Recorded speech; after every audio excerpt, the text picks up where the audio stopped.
मौत रोजाना बुलाती है। अनल मौत उफर्रिकु बैन कुल्ली हबीबिन, अनल मौत उफर्रिकु बैन उम्मिन व बिन्तिन, अनल मौत उफर्रिकु अबू व इब्निन, अनल मौत उफर्रिकु बैन कुल्ली ज़ौजिन व ज़ौजतिन। ए लोगों, मैं वो मौत हूँ जो बाप को बेइज्जत करती हूँ, मैं वो मौत हूँ जो माँ को बेइज्जत करती हूँ, मैं वो मौत हूँ जो भाई को भाई से और बहन को बहन से और शौहर को बीवी से और बीवी को शौहर से करती हूँ।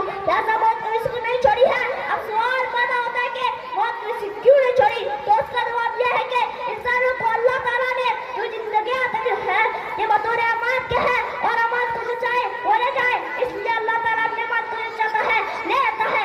और ये दुनिया बतौर इम्तिहान के है, अल्लाह ताला अपने बंदों को आजमा रहा है और इम्तिहान ले रहा है, और बंदा इस दुनिया में पचास कर रहा है। जो शख्स जिस तरह इस दुनिया में रहकर अमान करेगा तो उसको चीज का पूरा बदला देगा, किसी के साथ इस तरह का नहीं करेगा। अगर अपनी मौत से कोई बशर नहीं, अगर अपनी मौत से कोई बशर नहीं, सामान सोबत का है पल की खबर नहीं। मैं इन्हीं मुख्तसर बातों पर मैं अपनी तकरीर खत्म करना चाहता हूँ। वो मारे माशाअल्लाह, बहुत खूब। मिले खाक में अहले शाह कैसे कैसे, मिले खाक में अहले शाह कैसे कैसे, मकी हो गए ला मका कैसे कैसे।